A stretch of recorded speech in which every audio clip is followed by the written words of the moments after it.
शयनायते राजराजायते रिक्तः राघवेन्द्रं तमाश्रयेत् आपादमौलिपर्यन्तं गुरूणामाकृतिं स्मरेत् तेन विघ्नाः प्रणश्यन्ति सिद्ध्यन्ति च मनोरथाः। श्रीगुरुभ्यो नमः। हरिः ओं। नारायणाय परिपूर्णगुणार्णवाय विश्वोदयस्थितिलयोन्नियतिप्रदाय ज्ञानप्रदाय विबुधासुरसौख्यदुःखसत्कारणाय वितताय नमो नमस्ते।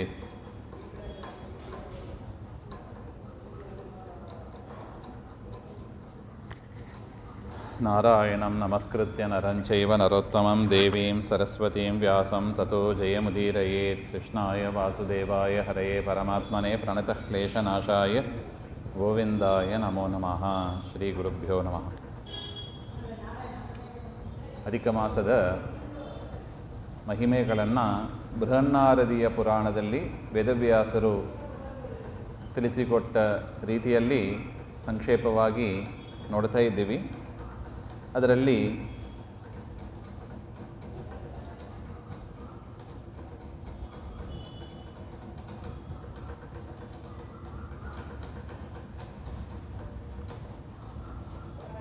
ದೃಢಧನ್ವನ ವಿಚಾರವನ್ನು ನೋಡ್ತಾ ಇದ್ದೀವಿ. ದೃಢಧನ್ವ ಧರ್ಮಿಷ್ಠನಾಗಿದ್ದ. ಬೇಟೆಯಾಡಕ್ಕೆ ಅಂತ ಹೋದಾಗ ಒಂದು ಗಿಣಿಯ ಮಾತು ಕೇಳಿತ್ತು, ಭೋಗದಲ್ಲೇ ಮುಳುಗಿದ್ದೀಯಾ, ತತ್ವವನ್ನು ತಿಳಿಯದೆ ಸಂಸಾರವನ್ನು ದಾಟುವುದು ಹೇಗೆ, ಹಾಗೆ ಅಂತ ಈ ಒಂದು ವಿಚಾರ ಅವನನ್ನು ಕಾಡಿಸ್ತಾ ಇತ್ತು. ಮತ್ತು ಯಾವ ಸತ್ಕರ್ಮದಿಂದ, ಯಾವ ಪುಣ್ಯದಿಂದ ನನಗೆ ಇಂಥ ಸೌಭಾಗ್ಯಗಳು, ಮಡದಿ ಮಕ್ಕಳು ಎಲ್ಲರೂ ಕೂಡ ಸಿಕ್ಕಿದ್ದಾರೆ, ಆ ಪುಣ್ಯಕರ್ಮ ಯಾವುದು ಹಾಗೆಂಬ ವಿಚಾರ ಅವನಿಗೆ ತಿಳಿಬೇಕಾಗಿತ್ತು. ವಾಲ್ಮೀಕಿ ಋಷಿಗಳು ಅಲ್ಲಿಗೆ ಬಂದಾಗ ಅವರನ್ನು ಆದರದಿಂದ ಬರಮಾಡಿಕೊಂಡು ಸತ್ಕಾರವನ್ನು ಮಾಡಿ ಅವರಲ್ಲಿ ಪ್ರಶ್ನೆಯನ್ನು ಇಟ್ಟಾಗ ಅವರು ಹಿಂದಿನ ಜನ್ಮ, ದೃಢಧನ್ವನ ಹಿಂದಿನ ವಿಚಾರವನ್ನು, ಜನ್ಮದ ವಿಚಾರವನ್ನು ಹೇಳ್ತಾ, ಸುದೇವ ಅಂತ ಬ್ರಾಹ್ಮಣನಾಗಿದ್ದ, ಗೌತಮಿ ಅಂತ ಅವನಿಗೆ ಮಡದಿ, ಅವರ ವಿಚಾರವನ್ನು ಹೇಳ್ತಾ ಪುತ್ರ ಸಂತಾನ, ಪುತ್ರ ಪ್ರಾಪ್ತಿ ಆಗಿಲ್ಲ, ಅದರಿಂದ ತುಂಬ ವ್ಯಥೆ ಪಡ್ತಾ ಇದ್ದರು ಆ ಸುದೇವ ಎನ್ನತಕ್ಕ ಬ್ರಾಹ್ಮಣ. ಆ ಸುದೇವನನ್ನು ಗೌತಮಿ ಸಾಂತ್ವನಗೊಳಿಸ್ತಾ ಇದ್ದರು ಹಾಗೆ ಅಂತ. ಮಕ್ಕಳು ಸಂತಾನ ಆಗದೇ ಇದ್ದರೆ ಏನಂತೆ ಹಾಗೆ ಅಂತ ಅನೇಕ ವಿಚಾರಗಳನ್ನು ಕೊಡ್ತಾ, ನೀವು ಪರಮಾತ್ಮನ ಸೇವೆಯನ್ನು ವಿಶೇಷವಾಗಿ ಮಾಡ್ತಾ ಇದ್ದೀರಾ, ಪರಮಾತ್ಮನ ಅನುಗ್ರಹದಿಂದಲೇ ಅದು ಆಗತಕ್ಕದ್ದು. ಚಿತ್ರಕೇತು, ಭಾಗವತದಲ್ಲಿ ಚಿತ್ರಕೇತುವಿನ ವಿಚಾರವನ್ನು ಕೇಳ್ತಾ ಇದ್ದಾರೆ. ಅದೇ ರೀತಿಯಾಗಿ ವೇನನಂಥ ಮಕ್ಕಳು ಉತ್ಪನ್ನರಾದದ್ದು ಕೂಡ ಭಾಗವತದಲ್ಲಿ ಉಲ್ಲೇಖಿತವಾಗಿದೆ. ಅದರಿಂದ ದೇವರು ಏನು ಕೊಡ್ತಾನೋ ಅಷ್ಟರಲ್ಲಿ ನಾವು ಸಂತೃಪ್ತರಾಗಿ ಇರೋಣ, ಇಲ್ಲ ಎನ್ನತಕ್ಕ ಕೊರಗು ಬೇಡ ಹಾಗೆ ಅಂತ ಹೇಳ್ತಾ ಇದ್ದಾರೆ. ಪರಮಾತ್ಮನ ಅನುಗ್ರಹದಿಂದ ಮೋಕ್ಷ ಆಗೇ ಆಗ್ತದೆ ಹಾಗೆ ಅಂತ. ಇನ್ನು ನಿಮಗೆ ಆ ಗೌತಮಿ ಹೇಳ್ತಾ ಇದ್ದಾರೆ ತಮ್ಮ ಪತಿಗೆ, ತಪೋಧನರೇ, ಇನ್ನು ನಿಮಗೆ ಒಳ್ಳೆಯ ಪುತ್ರ ಬೇಕು ಅಂತ ಆಸೆ ಇದ್ದರೆ ಜಗನ್ನಾಥನನ್ನು ಆರಾಧನೆ ಮಾಡಿ, ವಿಶೇಷವಾಗಿ ಪರಮಾತ್ಮನ ಆರಾಧನೆಯನ್ನು ಮಾಡಿ, ಆ ಪರಮಾತ್ಮ ಎಲ್ಲವನ್ನು ಕೊಡ್ತಾ ಇದ್ದಾನೆ ಹಾಗೆ. ಭಾಗವತದಲ್ಲಿ ಇದೇ ಮಾತನ್ನೇ ನಾವು ಕೇಳ್ತೀವಿ. ಆ ಧ್ರುವ ಸಣ್ಣ ಹುಡುಗ, ಅವನಿಗೆ ಸುನೀತಿ ಹೇಳಿದ ಮಾತು, ನಿನಗೆ ಉತ್ತಮ ಗತಿ ಬೇಕು, ಏನು ಮಾಡಬೇಕು? ಆರಾಧಯ ಅಧೋಕ್ಷಜ ಪಾದಪದ್ಮಂ, ಪರಮಾತ್ಮನ ಪಾದಸೇವೆಯನ್ನು ಮಾಡು, ನಿನಗೆ ಉತ್ತಮ ಗತಿ ಆಗ್ತದೆ ಹಾಗೆ ಅಂತ. ಇಲ್ಲೂ ಕೂಡ ಗೌತಮಿ ಅದೇ ಮಾತನ್ನೇ ಹೇಳ್ತಾ ಇದ್ದಾನೆ, ಪರಮಾತ್ಮನ ಆರಾಧನೆಯನ್ನು ಮಾಡ್ರಿ ಹಾಗೆ ಅಂತ.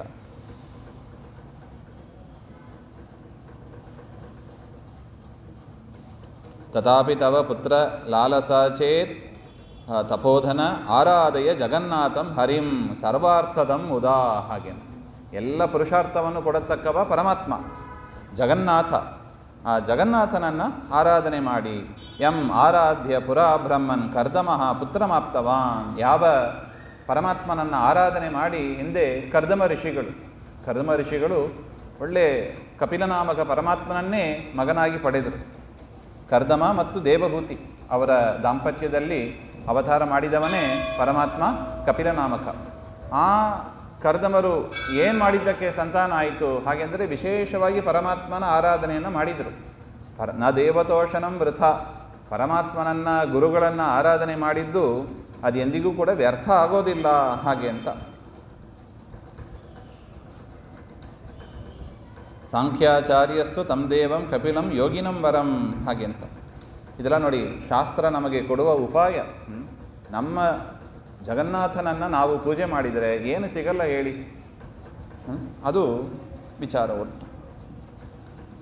ಈ ರೀತಿಯಾಗಿ ಧರ್ಮಪತ್ನಿಯಿಂದ ಆ ಸುದೇವ ಈ ಮಾತುಗಳನ್ನೆಲ್ಲ ಕೇಳ್ತಾರೆ. ತದನಂತರ ಗೌತಮಿ ಹೇಳಿದ ಪ್ರಕಾರ ತಾಮ್ರಪರ್ಣಿ ನದಿ ತೀರಕ್ಕೆ ಹೋಗಿ ಅಲ್ಲಿ ಸ್ನಾನವನ್ನು ಮಾಡಿ ತಪವನ್ನು ಪ್ರಾರಂಭ ಮಾಡ್ತಾರೆ. 5 ದಿವಸಕ್ಕೆ ಒಮ್ಮೆ ಅವರು ಒಣಗೋಗಿದ ಎಲೆಗಳು, ನೀರು ಇವುಗಳನ್ನು ಕುಡಿದು ತಪಸ್ಸು ಮಾಡ್ತಾ ಇದ್ರು. ದೇಹಧಾರಣೆ ಆಗಬೇಕಲ್ಲ. ನೋಡಿ, ಧ್ರುವನ ಚರಿತ್ರೆಯಲ್ಲೂ ಇಂಥದೇ ಕೇಳ್ತೀವಿ. ಹೀಗೆ ಧ್ರುವನು ತಪಸ್ಸು ಮಾಡಿತು. ಈ ರೀತಿಯಾಗಿ ತಪಸ್ಸು ಮಾಡ್ತಾ ಇದ್ದ ತಪೋನಿಧಿ ಆ ಸುದೇವ ಬ್ರಾಹ್ಮಣನಿಗೆ 4000 ವರ್ಷ ಕಳೀತಂತೆ. 4000 ವರ್ಷ ತಪಸ್ಸು ಮಾಡ್ತಾ ಇದ್ದಾರೆ ಆ ಸುದೇವ ಬ್ರಾಹ್ಮಣ. ಅವರ ತಪಸ್ಸಿನಿಂದ 3 ಲೋಕವೂ ನಡುಗ್ತಾ ಇದೆ. ಭಕ್ತವತ್ಸಲನಾದ ಪರಮಾತ್ಮ ಆ ಸುದೇವ ಬ್ರಾಹ್ಮಣನ ಕಠೋರವಾದ ತಪಸ್ಸಿಗೆ ಮೆಚ್ಚಿ ಗರುಡನ ಮೇಲೆ ಬಂದು ಪ್ರತ್ಯಕ್ಷನಾಗ್ತಾರೆ. ಪರಮಾತ್ಮನ ದರ್ಶನ ಆಗುತ್ತದೆ. ಹೊಸ ನವನೀತದಂತೆ ಇರತಕ್ಕ ಜಗತ್ತಿನ ಪೋಷಕರಾದ ಚತುರ್ಭುಜಧಾರಿಯಾದ ಮಂದಹಾಸದಿಂದ ಕೂಡಿದ ಆ ಮುರಾರಿಯನ್ನು ಕಂಡು ಆ ಶ್ವೇತಶರ್ಮ ಎನ್ನತಕ್ಕ ಸುದೇವ ಎನ್ನತಕ್ಕ ಬ್ರಾಹ್ಮಣ ಸಂತೋಷದಿಂದ ಪರಮಾತ್ಮನಿಗೆ ಸಾಷ್ಟಾಂಗ ನಮಸ್ಕಾರ ಮಾಡ್ತಾರೆ. ಸಾಷ್ಟಾಂಗ ನಮಸ್ಕಾರ ಮಾಡಿ ಸ್ತೋತ್ರವನ್ನು ಮಾಡ್ತಾ ಇದ್ದಾರೆ. ಏನಂತ ಸ್ತೋತ್ರ ಮಾಡಿದರು? ನಮಸ್ತೆ ದೇವದೇವೇಶ ತ್ರೈಲೋಕ್ಯ ಭಯದ ಪ್ರಭೋ ಸರ್ವೇಶ್ವರ ನಮಸ್ತೆಯಸ್ತು ಪ್ರಪನ್ನ ಭಯಭಂಜನ ಪ್ರಪನ್ನ ಭಯಭಂಜನ ಹಾಗೆ. ಸ್ವಾಮಿ, 3 ಲೋಕಕ್ಕೂ ಅಭಯಪ್ರದರಾದವರು ನೀವು. ಯಾರೇ ದೇವರಿಗೆ ಶರಣು ಹೋದರೂ ಕೂಡ ನಾನು ಇಲ್ಲ, ನಾನು ಮಾಡಲ್ಲ, ವಾಪಸ್ ಹೋಗಿ ಅಂತ ಕಳಿಸುವುದು ದೇವರದ್ದು ಇಲ್ಲ. ಪರಮಾತ್ಮನ ಭಕ್ತರೇ ಹಾಗಿದ್ದಾರೆ. ರಾಯರು ರಾಘವೇಂದ್ರ ಸ್ವಾಮಿಗಳು ಬಂದವರಿಗೆ ಬೇಡಿದ್ದನ್ನೆಲ್ಲ ಕೊಡತಕ್ಕವರು, ಕಲ್ಪವೃಕ್ಷ ಅಂತಲೇ ಪ್ರಸಿದ್ಧ. ಆ ರೀತಿಯಾಗಿ ಇರುವವ ಪರಮಾತ್ಮ. ಪರಮಾತ್ಮನ ಭಕ್ತರೇ ಹೇಗಿದ್ದಾರೆ ಅಂದರೆ ಪರಮಾತ್ಮ ಹೇಗಿರಲಿಕ್ಕಿಲ್ಲ ಹಾಗೆ ಅಂತ ನಾವು ಊಹೆ ಮಾಡ್ಕೋಬೋದು. ಅದರಿಂದ ಸ್ವಾಮಿ ಸರ್ವೇಶ್ವರ, ನಿನಗೆ ಪ್ರಣಾಮಗಳು, ನಿನಗೆ ಶರಣು ಹೋಗ್ತಾ ಇದ್ದೇನೆ. ಪ್ರಪನ್ನ ಭಯಭಂಜನ, ಆಶ್ರಯಿಸಿದವರ ಭಯವನ್ನು ಪರಿಹಾರ ಮಾಡತಕ್ಕವ ನೀನು ಹಾಗೆ ಅಂತ. ಅದರಿಂದ ನೋಡಿ, ಇಲ್ಲಿ ನಮಗೆ ಒಂದು ವಿಚಾರ ಸೂಚಿತವಾಗ್ತಾ ಇದೆ. ಯಾರು ಪರಮಾತ್ಮನ ವಿಷ್ಣುವಿನ ಭಕ್ತರಾಗಿ ಇರ್ತಾರೆ ಅವರಿಗೇನಿರೋದಿಲ್ಲ? ಭಯ ಇರೋದಿಲ್ಲ, ದುಃಖ ಇರೋದಿಲ್ಲ. ಭಯ ಇದೆ, ದುಃಖ ಇದೆ ಅಂದರೆ ಏನರ್ಥ? ನಾವು ಸರಿಯಾಗಿ ಪರಮಾತ್ಮನನ್ನು ಅರಿತುಕೊಂಡಿಲ್ಲ, ಪರಮಾತ್ಮನನ್ನು ಉಪಾಸನೆ ಮಾಡ್ತಾ ಇಲ್ಲ ಅಂತ ಹೇಳ್ತಾರೆ. ಎಲ್ಲಿ ಭಯವು ಹರಿಯ ಭಕುತರಿಗೆ ಅಂತ ದಾಸರ ಪದ ಇದೆ. ನಮಗೆ ಭಯ ಇದೆ, ನಮಗೆ ದುಃಖ ಇದೆ ಹಾಗೆಂದರೆ ಏನರ್ಥ? ಸರಿಯಾಗಿ ನಾವು ದೇವರನ್ನ ತಿಳ್ಕೊಂಡಿಲ್ಲ, ಸರಿಯಾಗಿ ಪೂಜೆ ಮಾಡ್ತಾ ಇಲ್ಲ ಅಂತ ಅರ್ಥ. ಯಾಕೆ? ಪರಮಾತ್ಮನ ಭಕ್ತರಾದರೆ ಅವರಿಗೆ ಭಯ ಇರೋದಿಲ್ಲ, ದುಃಖ ಇರೋದಿಲ್ಲ. ಶಾಸ್ತ್ರ ತೋರಿಸಿಕೊಡುವ ಒಂದು ಉತ್ತಮ ಮಾರ್ಗ ಇದು. ಆದರೆ ಯಾರಿಗೆ ದುಃಖ ಬೇಕು? ಯಾರಿಗೂ ಬೇಡ. ಸ್ವಲ್ಪವೂ ಕೂಡ ದುಃಖ ಬರಬಾರದು ಅಂತಲೇ ಹೇಳ್ತೀವಿ. ಆದರೆ ದೇವರನ್ನು ಬಿಟ್ಟು ಬಿಡ್ತೀವಿ ನಾವು. ಸುಖವನ್ನು ಕೊಟ್ಟು ದುಃಖವನ್ನು ಕಳೆಯತಕ್ಕ ದೇವರನ್ನು ಬಿಟ್ಟು ಹಣ ಇತ್ಯಾದಿಗಳ ಹಿಂದೆ ನಾವು ಹೋಗ್ತೀವಿ. ಆದರೆ ಬೆನ್ನ ಹಿಂದೆ ಹೋದರೆ ದುಃಖ ಭಯ ತಪ್ಪಿದ್ದಲ್ಲ ಹಾಗೆ ಅಂತ. ದುಃಖ ಭಯ ಖಂಡಿತ ಬಂದೇ ಬರುತ್ತೆ. ಅದರಿಂದ ಅಭಯಪ್ರದನಾದ ದೇವರಿಗೆ ನಾವು ಶರಣು ಹೋಗಬೇಕು ಹಾಗೆ ಅಂತ ಈ ಸುದೇವನ ಚರಿತ್ರೆಯಿಂದ ನಾವು ಕಾಣಬಹುದು. ಮತ್ತು ಪರಮಾತ್ಮ ಜಯಸ್ವರೂಪ. ದೇವರ ಹೆಸರು ಹೇಳಿದರೆ ಜಯ. ಅದು ಹೆಂಗರಿ ಸೋಲು ಬರುತ್ತದೆ? ನಮೇ ಭಕ್ತ ಪ್ರಣಶ್ಯತಿ. ಅವರಿಗೆ ಸೋಲು ಎನ್ನತಕ್ಕದ್ದೇ ಇರೋದಿಲ್ಲ. ಪರಮಾತ್ಮನನ್ನು ಸರಿಯಾಗಿ ಭಕ್ತಿಯಿಂದ ಆರಾಧನೆ ಮಾಡಿದರೆ ಅವರಿಗೆ ಸೋಲು ಇರೋದಿಲ್ಲ. ಅದರಿಂದ ನನ್ನನ್ನು ಕಾಪಾಡು ಹಾಗೆ ಅಂತ. ವಿಶ್ವಾಧಾರಂ ವಿಶ್ವಸಂಸ್ಥಂ, ಇಡೀ ಜಗತ್ತಿಗೆ ಆಧಾರ ನೀನು. ಇಡೀ ವಿಶ್ವಸಂಸ್ಥ, ಇಡೀ ಎಲ್ಲ ಕಡೆ ವ್ಯಾಪ್ತನಾದವ ನೀನು. ಜಗತ್ತಿನಲ್ಲಿ ಎಲ್ಲರಲ್ಲೂ ಕೂಡ ನಿಯಾಮಕನಾಗಿ, ಅಂತರ್ಯಾಮಿಯಾಗಿ, ಬಿಂಬನಾಗಿ ಇರತಕ್ಕವ ನೀನು ಹಾಗೆ ಅಂತ ನಿನಗೆ ನಾನು ಶರಣು ಹೋಗ್ತೇನೆ. ವಿಶ್ವಕಾರಣ ಕಾರಣಂ, ಜಗತ್ತಿಗೆ ಕಾರಣರು ಅಂತ ಯಾರ್ಯಾರಿದ್ದಾರೆ ಅವರೆಲ್ಲರಿಗೂ ಕಾರಣನಾದವ. ಜಗತ್ತಿಗೆ ಕಾರಣ ಅಂದರೆ ಯಾರು? ಮಹತ್ತತ್ವ, ಅಹಂಕಾರ ತತ್ವ ಇತ್ಯಾದಿ ತತ್ವಗಳು, 24 ತತ್ವಗಳು ಜಗತ್ತಿಗೆ ಕಾರಣ. ಆ 24 ತತ್ವಗಳಿಗೂ ಕೂಡ ಕಾರಣೀಭೂತನಾದವ ನೀನು ಹಾಗೆ ಅಂತ. ನೋಡಿ, ದೇವರನ್ನು ಹೇಗೆ ಸ್ತೋತ್ರ ಮಾಡಬೇಕು ಅಂತಲೂ ತೋರಿಸಿಕೊಡ್ತಾ ಇದ್ದಾರೆ ನಮಗೆ. ಈ ರೀತಿಯಾಗಿ ಸ್ತೋತ್ರ ಮಾಡಬೇಕು. ವಿಶ್ವೈಕ ರಕ್ಷಕಂ ದಿವ್ಯಂ ವಿಶ್ವಘ್ನಂ ವಿಶ್ವಭಂಜರಂ ಫಲಬೀಜಂ ಫಲಾಧಾರಂ ಫಲಮೂಲಂ ಫಲಪ್ರದಂ. ಹಾಗೆ ಜಯಸ್ವರೂಪ ನೀನು, ಜಯವನ್ನು ಕೊಡುವವ, ಜಯದ ಒಡೆಯ ನೀನು, ಜಯಕ್ಕೆ ಕಾರಣನಾದವ, ಜಗದ್ರಕ್ಷಕ, ದಿವ್ಯ, ಲೋಕಕ್ಕೆ ಆಧಾರ, ಎಲ್ಲ ಹಣ್ಣುಗಳಿಗೂ ಕೂಡ ಮೂಲ ಪೂರ್ತಿ ನೀನು. ಎಲ್ಲ ಫಲಗಳು ಅಂತ ಏನಿದೆ, ಫಲ ಅಂದರೆ ಇಲ್ಲಿ ಮರದಲ್ಲಿ ಬಿಡುವ ಹಣ್ಣು ಅಂತ ತಿಳಿಯಬಾರ್ದು. ಇಲ್ಲಿ ಫಲ ಅಂದರೆ ಏನು, ರಿಸಲ್ಟ್ ಅಂತ ಅರ್ಥ. ರಿಸಲ್ಟ್, ಎಲ್ಲ ಫಲಕ್ಕೂ ಕೂಡ ನೀನೇ ಮೂಲ, ಎಲ್ಲ ಫಲಕ್ಕೂ ನೀನೇ ಆಧಾರ. ಹಾಗೆ ಅಂತ ಸ್ತೋತ್ರ. ಯಾಕೆ ಅವರಿಗೇನು ಫಲ ಬೇಕಾಗಿದೆ ಈಗ, ಅದರಿಂದ ಆ ರೀತಿಯಾದ ಒಂದು ಉಪಾಸನೆಯನ್ನು ಮಾಡ್ತಾ ಇದ್ದಾರೆ. ನೀನು ತೇಜಸ್ಸಿನ ಸ್ವರೂಪ, ಸರ್ವ ತೇಜಸ್ಸು ನಿನ್ನಲ್ಲೇ ಇದೆ ಅಂತ ಕೃಷ್ಣ, ವಿಷ್ಣು, ವಾಸುದೇವ ನಿನಗೆ, ದೀನವತ್ಸಲ ನಿನಗೆ ನಮಸ್ಕಾರ. ಹಾಗೆ ಅಂತ ನತ್ವಂ ಬ್ರಹ್ಮಾದಯೋ ದೇವಾ ಸ್ತೋತುಂ ಶಕ್ತ ಜಗತ್ಪ್ರಭು. ನೋಡಿ, ದೇವರ ಸರ್ವೋತ್ತಮತ್ವವನ್ನು ಹೇಳತಕ್ಕ ಒಂದು ವಿಚಾರ ಇದು. ಸ್ವಾಮಿ, ನಿನ್ನನ್ನು ಸ್ತೋತ್ರ ಮಾಡಲು ಬ್ರಹ್ಮಾದಿ ದೇವತೆಗಳು ಕೂಡ ಅಸಮರ್ಥರು.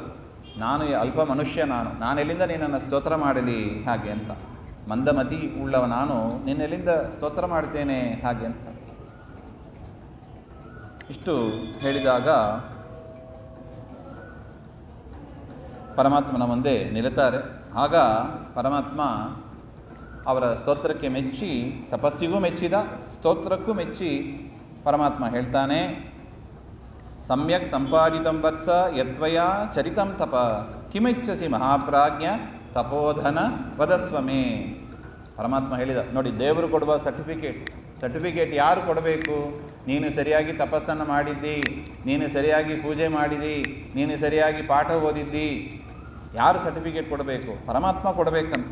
ನೋಡಿ, ಹೇಳ್ತಾ ಇದ್ದಾರೆ, ನೀನು ಮಾಡಿದ ತಪಸ್ಸು ಅದ್ಭುತವಾಗಿದೆ, ಮಹಾಪ್ರಾಜ್ಞ ತಪೋಧನ, ನಿನಗೇನು ಬೇಕು ಕೇಳು. ಹಾಗೆ ಅಂತ ಸುದೇವ ಹೇಳ್ತಾ ಇದ್ದಾರೆ, ಯದಿ ಪ್ರೀತೋಸಿ ಹೇ ನಾಥ ದೀನಬಂಧೋ ದಯಾನಿದೆ ಸತ್ಪುತ್ರಂ ದೇಹಿಮೇ ವಿಷ್ಣು ಪುರಾಣ ಪುರುಷೋತ್ತಮ. ನನಗೆ ಸತ್ಪುತ್ರನನ್ನು ಕೊಡು. ನೋಡಿ, ಬರೀ ಪುತ್ರ ಅಂತ ಕೇಳಿಲ್ಲ, ಒಳ್ಳೆಯ ಮಗನನ್ನು ಕೊಡು. ಹಾಗೆ ಅಂತ ವರವಾಗಿ ಪಡೀತಾ ಇದ್ದಾರೆ. ಹೇ ದೀನಬಂಧೋ ದಯಾನಿದೆ, ನೀನು ಸಂತುಷ್ಟನಾಗುವಿಯಾದರೆ ಪುರುಷೋತ್ತಮ, ದಯಮಾಡಿ ನನಗೆ ಸತ್ಪುತ್ರನನ್ನು ಕೊಡು. ಯಾಕೆ ಹಾಗೆಂದರೆ, ಪುತ್ರನೇ ಇಲ್ಲದೇ ಇರತಕ್ಕ ಆ ಮನೆ, ಅದು ಮನೆಯೇ ಅಲ್ಲ. ಆ ಸಂಸಾರ, ಆ ಗೃಹಸ್ಥಾಶ್ರಮ ನನಗೆ ಇಷ್ಟನೇ ಆಗೋದಿಲ್ಲ ಅದು. ಹಾಗೆ ಅಂತ ಈ ರೀತಿಯಾಗಿ ಪ್ರಾರ್ಥನೆ ಮಾಡಿದಾಗ ಆ ಸುದೇವ ಶರ್ಮನಿಗೆ ಪರಮಾತ್ಮ ಹೇಳಿದನಂತೆ, ನೋಡಪ್ಪ, ತ್ವದೀಯ ಬಾಲಫಲಕೆ ವರ್ಣಾ ಸರ್ವೇ ಮಯೋಚಿತಾ ತತ್ರ ನೇವಾಸ್ತಿತೆ ಪುತ್ರಸುಖಂ ಸಪ್ತಸು ಜನ್ಮಸು ಅಶೇಷಮಪಿ ತೇ ಸರ್ವಂ ದಾಸ್ಯೇ ಪುತ್ರಂ ವಿನಾ ದ್ವಿಜ. ನೋಡು, ಮಗನನ್ನು ಬಿಟ್ಟು ಇನ್ನು ಏನು ಬೇಕಾದ್ರೆ ಕೇಳು ಅಂತಾನೆ ಪರಮಾತ್ಮ. ಮಗ ಬೇಕು ಅಂತ ಕೇಳಬೇಡ. ಯಾಕೆ? ತವ ಪುತ್ರ ಸುಖಂ ವತ್ಸ ವಿಧಾತ್ರ ನೈವ ನಿರ್ಮಿತಂ. ನಿನಗೆ ಪುತ್ರ ಪ್ರಾಪ್ತಿ ಆಗಲಿ ಅಂತ ಬ್ರಹ್ಮದೇವರು ಬರೆದಿಟ್ಟಿಲ್ಲ ಅಂತ ಪರಮಾತ್ಮ ಕೊಡುವ ಉತ್ತರ. ಅಂದರೆ ಏನರ್ಥ? ಬ್ರಹ್ಮದೇವರು, ಪರಮಾತ್ಮನಿಗಿಂತ ಬ್ರಹ್ಮದೇವರು ದೊಡ್ಡವರು ಅಂತ ಅರ್ಥ ಅಲ್ಲ. ಪರಮಾತ್ಮನ ಆಜ್ಞೆಯಂತೆ ಬ್ರಹ್ಮದೇವರು ಏನು ಮಾಡ್ತಾರೆ, ಅವರವರ ಹಿಂದಿನ ಕರ್ಮದಂತೆ ಆ ಹಣೆ ಬರಹ ಅಂತ ಹೇಳ್ತಾರೆ ನೋಡಿ, ಅದನ್ನು ಬರೆದಿಟ್ಟಿರ್ತಾರೆ ಅವರು. ಅದು ಅವರವರ ಹಿಂದಿನ ಕರ್ಮಕ್ಕೆ ತಕ್ಕಂತೆ ಪರಮಾತ್ಮನ ಆಜ್ಞೆಯಂತೆ ಸರಿಯಾಗಿಯೇ ಬರೆದಿಟ್ಟಿರ್ತಾರೆ. ಅದು ಪರಮಾತ್ಮನ ಪ್ರೇರಣೆಯಿಂದೇ ಆದದ್ದು. ಅದರಿಂದ ಪರಮಾತ್ಮ ಹೇಳಿದ, ನೀನು ಪುತ್ರ ಬೇಕು ಎನ್ನುವ ವರವನ್ನು ಬಿಟ್ಟು ಬೇರೆ ಏನಾದ್ರು ಕೇಳು. ಯಾಕೆ? ಬ್ರಹ್ಮದೇವರು ನಿನ್ನ ಹಣೆಯಲ್ಲಿ ಅದನ್ನು ಬರೆದಿಲ್ಲ. ಹಾಗೆ ಅಂತ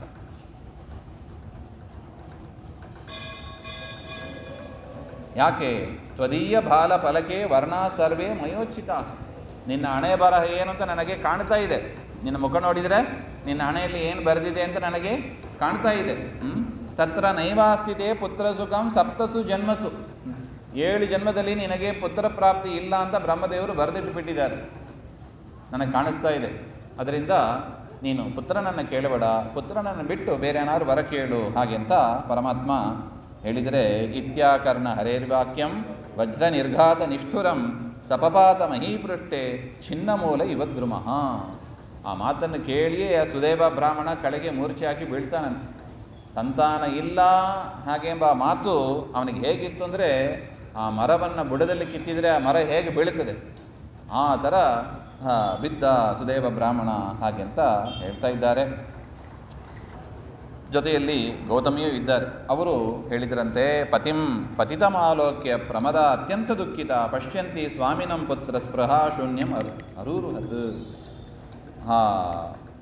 ಪರಮಾತ್ಮನ ಮಾತನ್ನು ಕೇಳಿ ಕೆಳಗೆ ಬಿದ್ದ ಬ್ರಾಹ್ಮಣರನ್ನು ನೋಡಿ ಭಾರಿ ದುಃಖ ಆಯಿತಂತೆ ತನ್ನ ಪತಿ ಬಿದ್ದದನ್ನು ನೋಡಿ.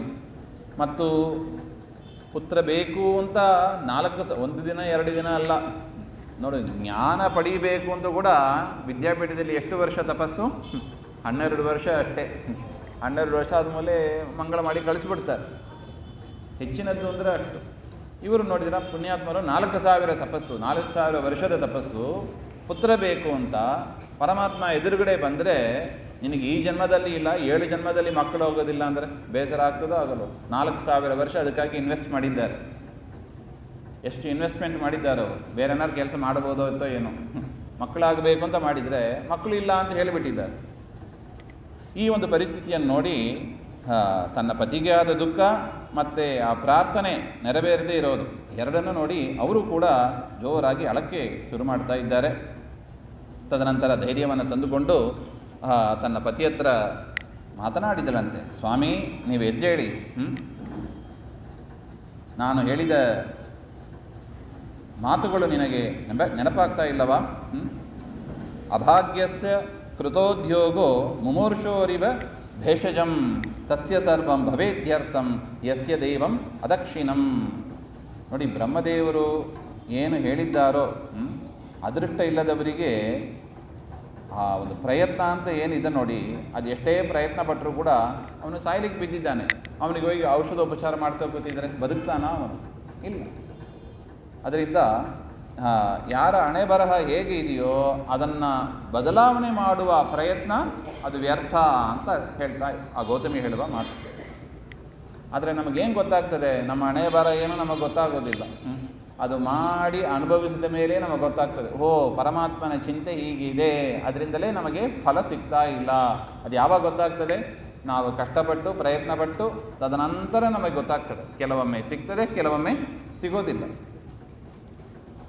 ಸಿಕ್ಕಿದರೆ ದೇವರ ಅನುಗ್ರಹ, ಸಿಗದೇ ಇದ್ದರೆ ಅದು ಕೂಡ ದೇವರ ಅನುಗ್ರಹ ಅಂತಲೇ ನಾವು ಭಾವಿಸಬೇಕು. ಯಾಕೆ? ಏನೋ ಒಂದು ಪ್ರಾರಬ್ಧ ಇದೆ, ಪ್ರಾಚೀನ ಕರ್ಮ ಇದೆ, ಅದಕ್ಕಾಗಿ ದೇವರು ಕೊಡ್ತಾ ಇಲ್ಲ. ಅಂತಹ ಸಂದರ್ಭದಲ್ಲಿ ಮಾಡುವ ಪ್ರಯತ್ನ ಎಲ್ಲವೂ ಕೂಡ ವ್ಯರ್ಥ ಅಂತ ಹೇಳ್ತಾ ಇದ್ದಾರೆ. ತಸ್ಮಾತ್ ಸರ್ವತ್ರ ವಿಶ್ವಾಸಂ ವಿಹಾಯ ಉತ್ತಿಷ್ಟ ಭೂಸುರ ದೈವಮೇವ ಅವಲಂಬ್ಯಾಶು ಹರಿಣಾ ಕಿಂ ಪ್ರಯೋಜನಂ. ಹಾಗೆ ಅಂತ. ಅದರಿಂದ ವಿಧಿಯನ್ನೇ ನಾವು ಆಶ್ರಯಿಸಬೇಕಷ್ಟೇ. ಪರಮಾತ್ಮನ ನಂಬಿ ಅದು ಪರಮಾತ್ಮನ ಸೇವೆಗಿಂತ ಅದೇ ಶ್ರೇಷ್ಠ ಅಂತ ಅನ್ನಿಸ್ತದೆ ಅಂತ ಒಂದು ಮಾತು ಹೇಳ್ತಾರೆ.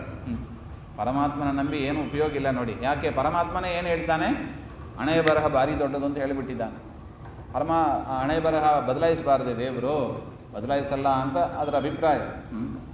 ಅದರಿಂದ ನಾವು ಮಾಡಿದ ಕರ್ಮ ಅದನ್ನು ಅನುಭವಿಸಲೇಬೇಕು. ಅದರಿಂದ ಏನು ಉಪಯೋಗ? ಹಾಗೆ ಅಂತ ಇಷ್ಟು ಗೌತಮಿ ಪತಿ ಹತ್ರ ಹೇಳ್ತಾ ಇದ್ದಾರೆ.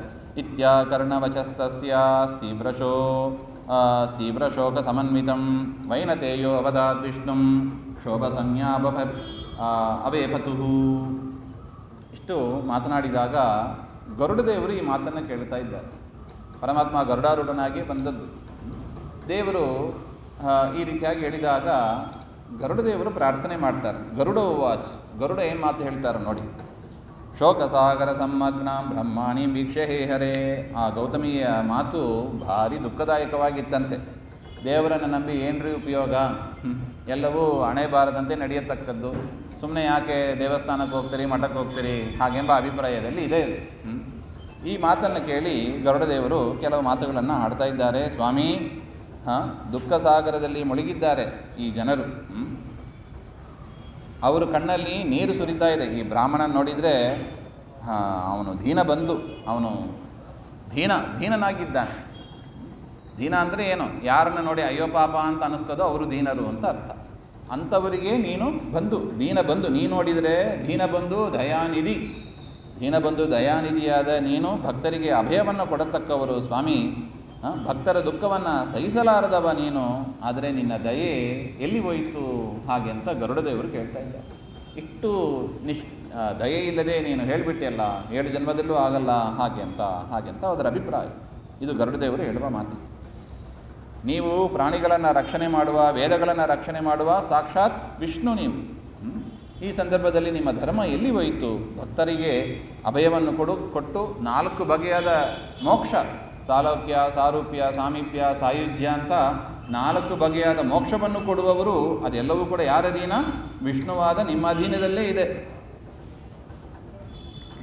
ಇಂಥ ಉನ್ನತ ಭಕ್ತಿಯನ್ನು ಅವರೇನು ಪ್ರಾರ್ಥನೆ ಮಾಡಿಲ್ಲ, ಅದರ ಮೇಲೆ ಆಸೆನೂ ಇಲ್ಲ ಅವರಿಗೆ. ನಿನ್ನ ಹತ್ರ 8 ಸಿದ್ಧಿಗಳು, ಅಣಿಮಾದಿ 8 ಸಿದ್ಧಿಗಳು ಕೂಡ ಅವರು ಕೆಲಸಗಾರರೇ ಇನ್ನೇನು ಆ ಸಿದ್ಧಿಗೆ ಅಭಿಮಾನಿ ದೇವತೆಗಳು ಅಂತ ಇದ್ದಾರೆ. ಅವರೆಲ್ಲರೂ ಕೂಡ ನಿನ್ನ ಸೇವಕರಾಗಿ ನಿನ್ನ ಆಜ್ಞೆಯನ್ನು ನಿರೀಕ್ಷೆ ಮಾಡ್ತಾ ಇದ್ದಾರೆ. ಸ್ವಾಮಿ ಆಜ್ಞೆ ಮಾಡಿ, ಏನು ಮಾಡಬೇಕು, ಯಾರಲ್ಲಿ ನಾವು ಕೆಲಸ ಮಾಡಬೇಕು. ಮಣಿಮಾದಿ ಸಿದ್ಧಿಗಳು ಪರಮಾತ್ಮ ಯಾರಲ್ಲಿ ಹೇಳ್ತಾನೋ ಅವರಲ್ಲಿ ಹೋಗಿ ಆ ಸಿದ್ಧಿ ಕೆಲಸ ಮಾಡಿ ಅಣಿಮಾದಿ ಸಿದ್ಧಿಗಳು ಅವರಿಗೆ ಬರುತ್ತದೆ. ಪರಮಾತ್ಮನ ಆಜ್ಞೆಯಂತೆ ಒಬ್ಬೊಬ್ಬರು ತಮ್ಮ ಕೆಲಸವನ್ನು ಮಾಡ್ತಾ ಇದ್ದಾರೆ. ಅಂತಹ ದೇವತೆಗಳೂ ಇದ್ದಾರೆ. ನಿಮ್ಮ ಆರಾಧನೆ ಜಗತ್ ಪ್ರಸಿದ್ಧ. ಹಾಗಿರುವಾಗ ಈ ಬ್ರಾಹ್ಮಣ ಒಂದು ಸಂತಾನ ಬೇಕು ಅಂತ ಕೇಳ್ತಾ ಇದ್ದಾನೆ. ಅದನ್ನು ಪೂರ್ಣ ಮಾಡುವುದರಲ್ಲಿ ನಿಮಗೇನು ಶ್ರಮ ಹೇಳಿ? ಎಲ್ಲರೂ ನೀವು ಹ್ಞೂ ಅಂತ ಹೇಳಿದರೆ ಸಾಕು, ಮಾಡೋದಕ್ಕೆ ಜನ ಕಾಯ್ತಾ ಇದ್ದಾರೆ. ಅದು ಬಿಟ್ಟು ನೀವು ಹ್ಞೂ ಅಂತ ಹೇಳಿಬಿಟ್ರೆ ನಿಮ್ಮನ್ನು ಯಾರು ನಾಳೆ ಪೂಜೆ ಮಾಡ್ತಾರೆ? ನೋಡಿ, ಇದೇ ಪ್ರಶ್ನೆ. ನಿಮ್ಮನ್ನು ಯಾರು ನಾಳೆ ಪೂಜೆ ಮಾಡ್ತಾರೆ ಹೇಳಿ? ಆನೆಯನ್ನು ಕೊಟ್ಟವನಿಗೆ ಅಂಕುಶ ಕೊಡೋದಕ್ಕೆ ಏನು ಶ್ರಮಪ್ಪ? ಎಷ್ಟು ಚಂದಾಗಿದೆ ನೋಡಿ, ಇದೇ ತರ್ಕಬುದ್ಧಿ ಅಂತ ಹೇಳೋದು. ನಿನಗೆ ಆನೆಯನ್ನು ಕೊಡುವ ಸಾಮರ್ಥ್ಯ ಇದೆ. ಆನೆಯನ್ನು ಕೊಡುವ ಸಾಮರ್ಥ್ಯ ಇರುವ ನಿನಗೆ ಅಂಕುಶವನ್ನು ಕೊಡೋದಕ್ಕೆ ಏನು ಶ್ರಮ? ಇದು ಗರುಡ ದೇವರ ಪ್ರಶ್ನೆ. ಈ ರೀತಿಯಾಗಿ ನೀನು ಮಾಡಿದರೆ ಇವತ್ತಿನಿಂದ ಯಾರೂ ಕೂಡ ನಿನ್ನನ್ನು ಆರಾಧನೆ ಮಾಡಲಿಕ್ಕೆ ಹೋಗೋದಿಲ್ಲ. ಯಾರೂ ಕೂಡ ಮಾಡಲಾರು ನಿನ್ನ ಆರಾಧನೆಯನ್ನು. ಯಾಕೆ?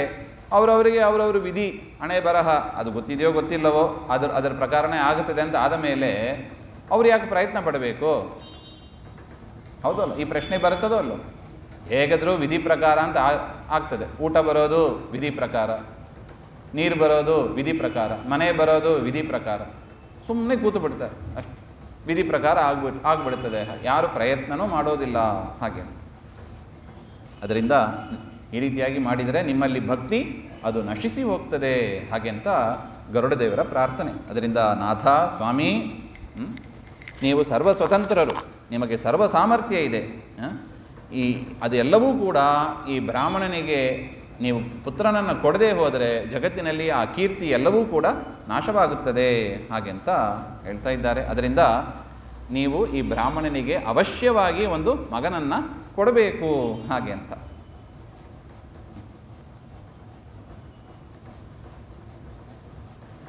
ನೋಡಿ, ಇದನ್ನೇನು ಕರೀತಾರೆ? ಗರುಡ ದೇವರ ರೆಕಮೆಂಡೇಶನ್ ಅಂತ ಹೇಳ್ತಾರೆ. ದೇವರು ಸುಮ್ಮನೆ ಯಾರೂ ಮಾಡೋದಿಲ್ಲ. ಅಲ್ಲಿ ಆಚಾರ್ಯರು ರೆಕಮೆಂಡ್ ಮಾಡಬೇಕು. ಮಾಡಿದ್ರೇ ದೇವರ ಅನುಗ್ರಹ ಆಗೋದು. ನಮಗೆ ಡೈರೆಕ್ಟು ದೇವರು ಸಿಗೋದಿಲ್ಲ. ಅದನ್ನು ದೇವರು ತೋರಿಸಿಕೊಡ್ತಾ ಇದ್ದಾನೆ ಇಲ್ಲಿ. ದೇವರು ಯಾಕೆ ಗರುಡನ ಹತ್ರ ಒಳಗಿದ್ದಿಷ್ಟು ಮಾತನಾಡಿದ ಅಂದರೆ ಇದೇ ಗುರುದ್ವಾರ ಪ್ರಸಾದ ಹಾಗೆ ಅಂತ. ಅದರಿಂದ ನಿಮ್ಮ ಅನುಗ್ರಹದಿಂದಲೇ ತಾನೇ ಆ ಸಾಂದೀಪಿನಿ ಆಚಾರ್ಯರು ತಮ್ಮ ಪುತ್ರನನ್ನು ಪಡೆದರು. ಕೃಷ್ಣನಾಗಿ ನೀನು ತಾನೇ ತಂದು ಕೊಟ್ಟು. ಹಾಗಿರುವಾಗ ಈ ದಂಪತಿಯರು ಕೂಡ ನಿನ್ನನ್ನು ಶರಣು ಹೋಗಿದ್ದಾರೆ, ನೀನು ತಂದು ಕೊಡಬೇಕು ಹಾಗೆ ಅಂತ ಹೇಳಿದರೆ ಪರಮಾತ್ಮ ಹೇಳಿದನಂತೆ, ವೈನತೆಯ ಈ ಬ್ರಾಹ್ಮಣನಿಗೆ ಬೇಕಾದ ಮಗನನ್ನು ನೀನೇ ಅನುಗ್ರಹ ಮಾಡು ಅಂತ, ನೀನೇ ವರ ಕೊಡು ಅಂತ ಹೇಳಿಬಿಟ್ರು. ದೇವರು ತಾನು ಕೊಟ್ಟಿಲ್ಲ, ನೀನೇ ವರ ಕೊಡು ಅಂತ. ಅದು ಸುಳ್ಳು ಆಗೋದಿಲ್ಲ, ಅದು ಮಗು ಆಗ್ತದೆ ಹಾಗೆಂಬ ಅಭಿಪ್ರಾಯದಲ್ಲಿ ನೀನೇ ವರವನ್ನು ಕೊಡು ಹಾಗೆ ಅಂತ ಹೇಳ್ತಾ ಇದ್ದಾನೆ ಪರಮಾತ್ಮ.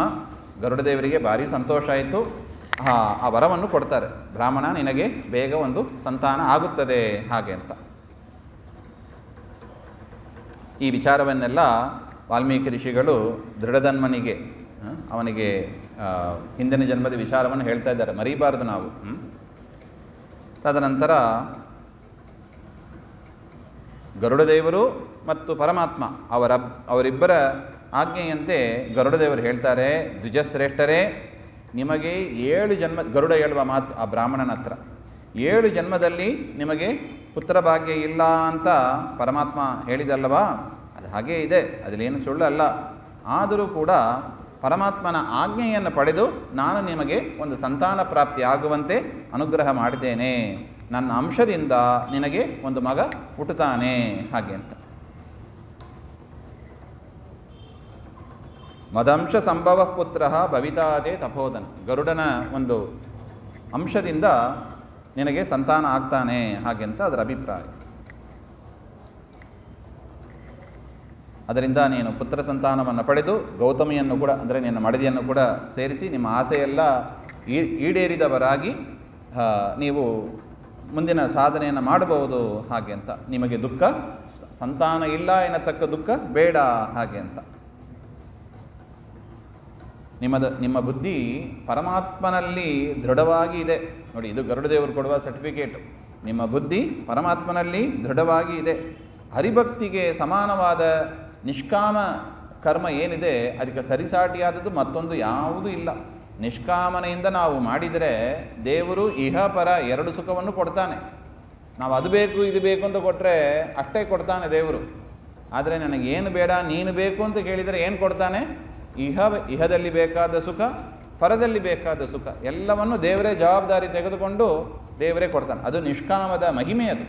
ಅದರಿಂದ ದೇವರ ಹತ್ರ ಅದು ಕೊಡು ಇದು ಕೊಡು ಅಂತ ಕೇಳಬೇಡ್ರಿ ಅಂತಾರೆ. ಅದರಿಂದ ಗರುಡದೇವರು ಹೇಳ್ತಾರೆ, ಅದು ಸಕಾಮವಾಗಿದ್ದರೂ ಸರಿ ನಿಷ್ಕಾಮವಾಗಿದ್ದರೂ ಸರಿ ಪರಮಾತ್ಮ ಇಬ್ಬರ ಮೇಲೂ ಕೂಡ ಪ್ರೀತಿಯನ್ನು ತೋರಿಸ್ತಾನೆ. ಅದರ ಫಲದಲ್ಲಿ ವ್ಯತ್ಯಾಸ ಇದೆ. ಸಕಾಮವಾಗಿ ನಾವೇನು ಮಾಡ್ತೀವೋ ದೇವರು ಅಷ್ಟೇ ಕೊಡ್ತಾನೆ. ನಿಷ್ಕಾಮನೆಯಿಂದ ಮಾಡಿದರೆ ನೀವು ಕೇಳಿದ್ದು ಕೊಡ್ತಾನೆ, ನೀವು ಕೇಳದೇ ಇದ್ದದ್ದು ಕೊಡ್ತಾನೆ. ಅದರಿಂದ ಅವನಿಗೆ ಬಿಟ್ಟು ಬಿಡಬೇಕು ಅಂತ ಹೇಳ್ತಾರೆ. ಮನುಷ್ಯ ಶರೀರ ಅದು ನಿರ್ಗುಳ್ಳೆಯಂತೆ, ಯಾವಾಗ ಸ್ಫೋಟ ಆಗ್ತದೆ ಗೊತ್ತಿಲ್ಲ. ಅದರಿಂದ ಸದಾ ಪರಮಾತ್ಮನ ಯಾಕೆ ಹೇಳ್ತಾರೆ ಅಂದರೆ, ಮುಂದೆ ಆ ಮಗನ ಆಯುಷ್ಯ ಎಷ್ಟು ಅಂತ ಅಲ್ಲಿ ಒಂದು ಚುಕ್ಕಿ ಇದೆ, ಕಪ್ಪು ಚುಕ್ಕಿ ಇದೆ. ಅದರಿಂದ ಈಗಲೇ ಆ ಮಾತನ್ನು ಹೇಳ್ತಾ ಇದ್ದಾರೆ, ಅದು ನಿರ್ಗುಳ್ಳೆಯಂತೆ, ಯಾವಾಗ ಸ್ಫೋಟ ಆಗ್ತದೆ ಗೊತ್ತಿಲ್ಲ. ಅದರಿಂದ ಪರಮಾತ್ಮನ ಪಾದಾರವಿಂದವನ್ನು ಧ್ಯಾನ ಮಾಡ್ತಾ ಇರ್ರಿ, ನೀವೇ ಭಾಗ್ಯಶಾಲಿಗಳು ಅಂತ ಇಷ್ಟು ಹೇಳ್ತಾರೆ. ಪರಮಾತ್ಮನ ಕರುಣೆಯಿಂದಲೇ ನಾನು ನಿಮಗೆ ಪುತ್ರ ಭಾಗ್ಯವನ್ನು ಕೊಡ್ತಾ ಇದ್ದೇನೆ ಹಾಗೆ ಅಂತ ಹೇಳ್ತಾ ಇದ್ದಾರೆ. ತದನಂತರ ಗೌತಮಿ ಮತ್ತು ಸುದೇವ ಇಬ್ಬರು ಕೂಡ ದಾಂಪತ್ಯ ಜೀವನ ಮಾಡ್ತಾ ಅಲ್ಲೇ ಇದ್ದರು. ಕೆಲವು ಸಮಯದಲ್ಲೇ ಗರುಡ ಮತ್ತು ಪರಮಾತ್ಮ ವೈಕುಂಠಕ್ಕೆ ಹೋಗ್ತಾ ಇದ್ದಾರೆ. ತದನಂತರ ಮನೆಗೆ ಬಂದು ಗೃಹಸ್ಥ ಜೀವನವನ್ನು ಮಾಡ್ತಾ ಇದ್ದಾರೆ. ಸ್ವಲ್ಪ ಕಾಲದ ನಂತರ ಗೌತಮಿ ಗರ್ಭವನ್ನು ಧರಿಸ್ತಾಳೆ. 10ನೇ ತಿಂಗಳಲ್ಲಿ ಗರ್ಭ ಸಂಪೂರ್ಣವಾಯಿತು. ಪ್ರಸವ ಕಾಲವು ಬಂತು. ಗೌತಮಿ ಉತ್ತಮನಾದ ಒಂದು ಮಗನನ್ನು ಪಡೆಯುತ್ತಾರೆ. ಸುದೇವರಿಗೆ ಭಾರಿ ಸಂತೋಷ ಆಯಿತು. ಜಾತಕರ್ಮ ಇತ್ಯಾದಿ ಸಂಸ್ಕಾರಗಳನ್ನೆಲ್ಲ ಕೊಡ್ತಾ ಇದ್ದಾರೆ. ಬ್ರಾಹ್ಮಣರಿಗೆ ಸ್ನಾನ ಮಾಡಿ ಬಂದು ಆ ಬ್ರಾಹ್ಮಣರಿಗೆ ದಾನಗಳನ್ನೆಲ್ಲ ಮಾಡ್ತಾರೆ. ಭೂರಿದಾನಂ ದದೌ ತೇಭ್ಯ ಸುಸ್ನಾತೋ ದ್ವಿಜಸತ್ತಮಃ ಅಂತ ಹೇಳ್ತಾರೆ. ಅನೇಕ ದಾನಗಳನ್ನು ಕೊಟ್ಟರು. ತದನಂತರ ನಾಮಕರಣ ಮಾಡಬೇಕಾದ ಪ್ರಸಂಗ ಬರ್ತಾ ಇದೆ. ಚಂದ್ರನಂತೆ ಬೆಳೀತಾ ಬೆಳೀತಾ ಶುಕ್ರನಿಗೆ ಸಮಾನವಾಗಿ ಇರತಕ್ಕ ಆ ಮಗನಿಗೆ ಶುಕ ಅಂತಲೇ ನಾಮಕರಣ, ಶುಕದೇವ ಅಂತ ನಾಮಕರಣ ಮಾಡ್ತಾ ಇದ್ದಾರೆ. ಶುಕ ಅಂದರೆ ಗಿಣಿ, ಶುಕದೇವ ಅಂತ ನಾಮಕರಣ ಮಾಡ್ತಾ ಇದ್ದಾರೆ. ಆ ಬಾಲಕನು ಕೂಡ ಬೆಳೀತಾ ಇದ್ದಾನೆ. ಒಂದು ಸಮಯ ಏನಾಯಿತು, ಅವನಿಗೆ ಉಪನಯನ ಮಾಡುವ ಸಂದರ್ಭ ಬಂತು. ಉಪನೀಯ ಸುತಂ ತಾತಃ ಸಾವಿತ್ರೀಂ ದತ್ತವಾನ್ ಮುದಾ ಅಂತ ಹೇಳ್ತಾರೆ. ಉಪನಯನ ಸಂಸ್ಕಾರವನ್ನು ಕೂಡ ಮಾಡಿ ಗಾಯತ್ರಿ ಉಪದೇಶವನ್ನು ಮಾಡಿದರು. ತದನಂತರ ವೇದ ಕ್ರಿಯೆಗಳನ್ನು ಸಂಸ್ಕಾರಂ ವೈದಿಕಂ ಪ್ರಾಪ್ಯ ಬ್ರಹ್ಮಚರ್ಯ ವ್ರತೆ ಸ್ಥಿತ. ಬ್ರಹ್ಮಚರ್ಯ ವ್ರತದಲ್ಲಿ ಅವನು ಸ್ಥಿರವಾಗಿ ವೇದ ಅಧ್ಯಯನ ಮಾಡೋದು, ವೇದೋಕ್ತ ಕರ್ಮಗಳನ್ನೆಲ್ಲ ಅವನು ವರ್ಣಾಶ್ರಮಕ್ಕೆ ತಕ್ಕಂತೆ ಅವನು ಮಾಡ್ತಾ ಇದ್ದ. ಯಾರು? ಆ ಶುಕದೇವ ಹಾಗೆ ಅಂತ ಆ ಬ್ರಹ್ಮಚಾರಿ. ಬ್ರಹ್ಮಚರ್ಯ ತೇಜಸ್ಸು, ಮಹಾ ಬುದ್ಧಿಸಾಗರನಾಗಿ ಇದ್ದ ಅವನು. ಸಣ್ಣ ವಯಸ್ಸಿನಿಂದಲೇ ವೇದಾಧ್ಯಯನ ಚೆನ್ನಾಗಿ ಬಂತು ನೋಡಿ. ಅದಕ್ಕೆ ಗರುಡರ ಅಂಶ ಅಂತ ಹೇಳೋದು. ವೇದಕ್ಕೆ ಅಭಿಮಾನಿಯಾಗಿರುವವರು ಗರುಡದೇವರಂತೆ. ಅದರಿಂದ ನಮಗೆ ಒಳ್ಳೆ ವೇದವಿದ್ಯೆ ಬರಬೇಕು, ಗರುಡನನ್ನು ಆರಾಧನೆ ಮಾಡಿ ಅಂತೆ. ಅದರಿಂದ ನಿತ್ಯ ದೇವ್ರ ಪೂಜೆಯಲ್ಲಿ ಗರುಡನ ಪ್ರತಿಮೆ ಇಟ್ಟು ಪೂಜೆ ಮಾಡೋದುಂಟು. ಮತ್ತು ಪುರಾಣಾದಿ ಶಾಸ್ತ್ರಗಳಿಗೆ ಶೇಷದೇವರು ಅಭಿಮಾನಿಯಾಗಿರ್ತಾರೆ. ಅದರಿಂದ ದೇವ್ರ ಪೂಜೆ ಮಾಡುವಾಗ ನಿತ್ಯ ಪರಿವಾರತೆಯ ಗರುಡದೇವರಿಗೂ ಪೂಜೆ ಆಗಬೇಕು, ಶೇಷದೇವರಿಗೂ ಪೂಜೆ ಆಗಬೇಕು. ಅವರೇ ಆ ರುದ್ರದೇವರೇ ಮುಂದೆ ಶೇಷ ಪದವಿಗೆ ಬರ್ತಾರೆ. ಅದರಿಂದ ಗರುಡ ಶೇಷರ ಪ್ರತಿಮೆಯನ್ನು ಇಟ್ಟು ಪೂಜೆ ಮಾಡುವ ಪದ್ಧತಿ ನಮ್ಮಲ್ಲಿ ಇದೆ. ಯಾಕೆ? ಇದರಿಂದ ವೇದಶಾಸ್ತ್ರವೂ ಬರುತ್ತದೆ, ಪುರಾಣಾದಿಗಳ ಶಾಸ್ತ್ರವೂ ನಮಗೆ ಬರುತ್ತದೆ. ಅವರು ಅನುಗ್ರಹ ಮಾಡ್ತಾರೆ ಹಾಗೆ ಅಂತ ನೋಡಿ. ಆ ಮಗು ಎಷ್ಟು ಮೇಧಾವಿಯಾಗಿ ಇರ್ತಾನೆ ಎಂಬುದನ್ನು ವರ್ಣನೆ ಮಾಡ್ತಾ ಇದ್ದಾರೆ. ಒಂದು ಸಮಯ ಕೋಟಿ ಸೂರ್ಯ ಪ್ರಕಾಶಕ್ಕೆ ಸದೃಶರಾದ ದೇವಲ ಅಂತ ಒಬ್ಬ ಋಷಿ, ದೇವಲ ಋಷಿಗಳು ಅಲ್ಲಿಗೆ ಬಂದರಂತೆ. ಅವರು ಆ ಶುಕದೇವನನ್ನು ನೋಡಿ ಭಾರಿ ಆಶ್ಚರ್ಯಪಟ್ಟರು. ಸುದೇವನು ಕೂಡ ಬಂದ ಆ ದೇವಲರನ್ನು ಪೂಜೆ ಮಾಡ್ತಾನೆ, ಅವರಿಗೆ ಅರ್ಘ್ಯಪಾದ್ಯಾದಿಗಳನ್ನೆಲ್ಲ ಕೊಟ್ಟು ಆಸನವನ್ನು ಕೊಟ್ಟು ಕೂಡಿಸ್ತಾನೆ. ತದನಂತರ ದೇವಲ ಋಷಿಗಳು ಹೇಳಿದರಂತೆ, ಸುದೇವರೇ ನೀವೇ ಭಾಗ್ಯಶಾಲಿಗಳು, ನಿಮ್ಮಲ್ಲಿ ಪರಮಾತ್ಮ ಭಾರಿ ಸಂತುಷ್ಟನಾಗಿದ್ದಾನೆ. ಯಾಕೆ?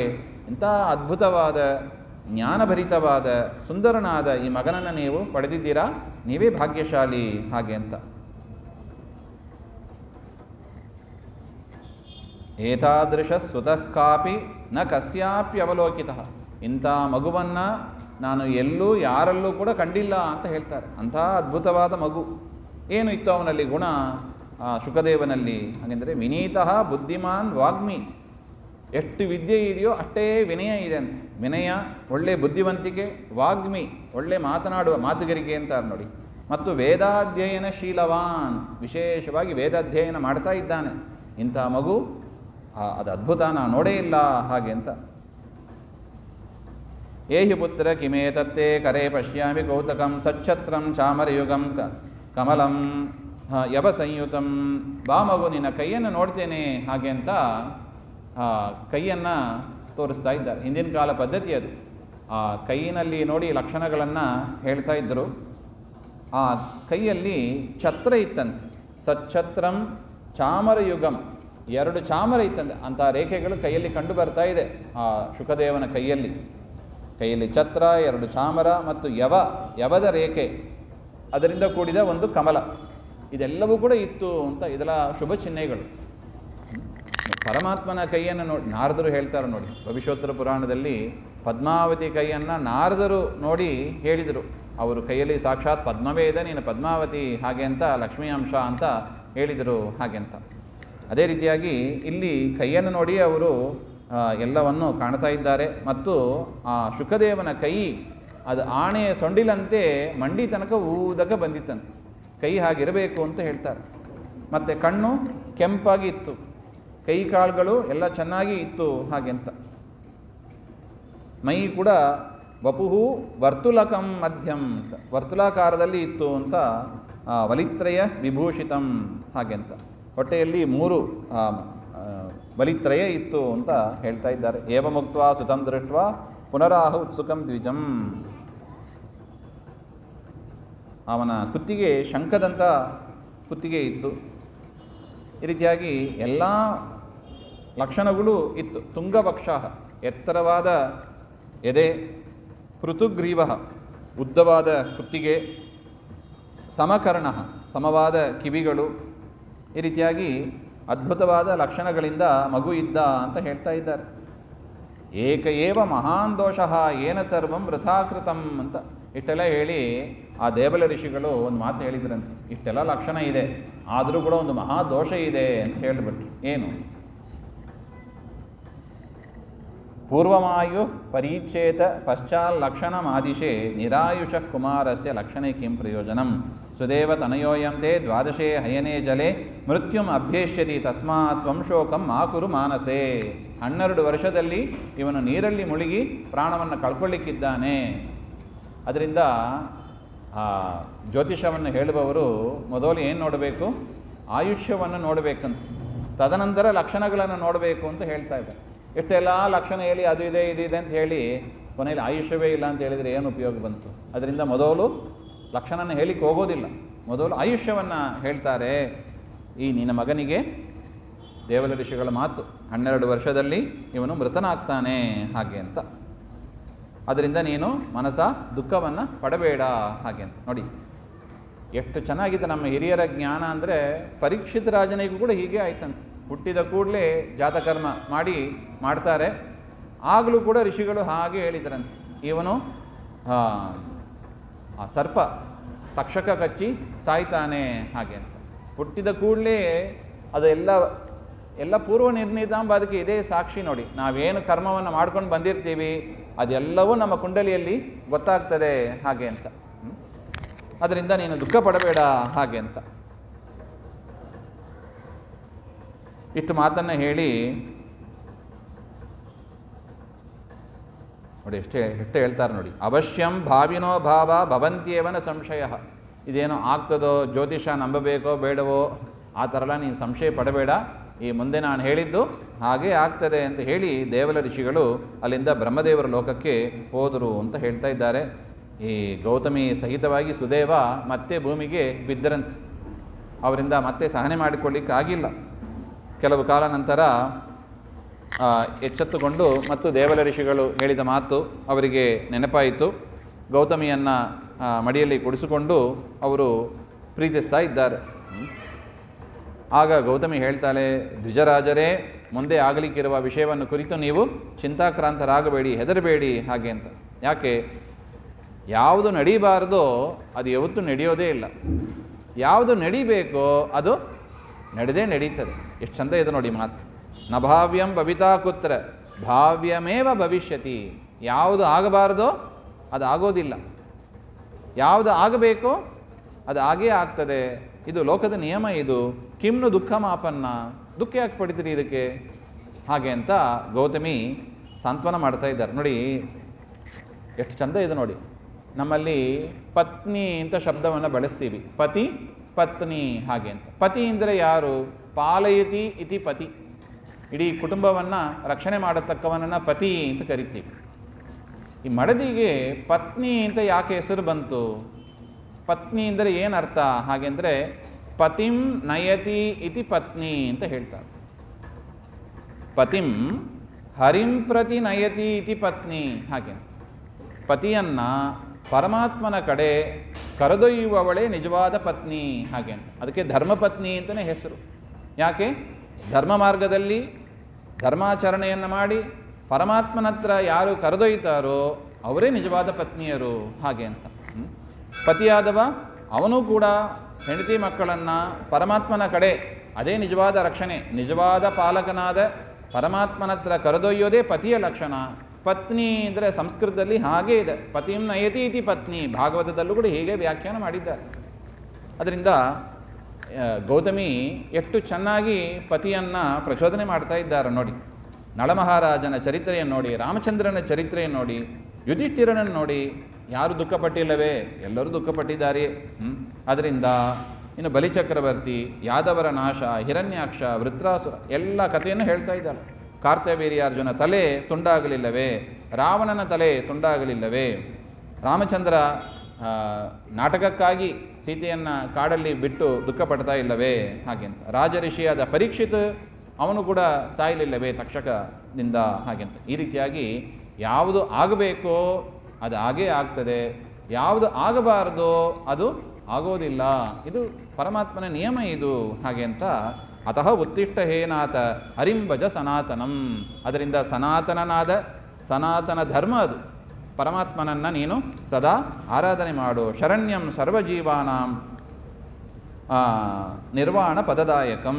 ಆ ಪರಮಾತ್ಮನನ್ನು ಆರಾಧನೆ ಮಾಡು, ಸುಮ್ಮನೆ ಇದರಲ್ಲಿ ನೀನು ವ್ಯರ್ಥವಾಗಿ ಕಾಲವನ್ನು ಕಳೀಬೇಡ ಹಾಗೆ ಅಂತ ಸುದೇವನ ಮಡದಿ ಗೌತಮಿ ಸಾಂತ್ವನ ಮಾಡಿದಾಗ ಪರಮಾತ್ಮನ ಪಾದದಲ್ಲಿ ಧ್ಯಾನವನ್ನು ಮಾಡ್ತಾ ಅವರು ಕೂಡ, ಸುದೇವರು ಕೂಡ ಕಾಲವನ್ನು ಕಳೀತಾ ಇದ್ದರು ಅಂತ ಹೇಳ್ತಾ ಇದ್ದಾರೆ. ತದನಂತರ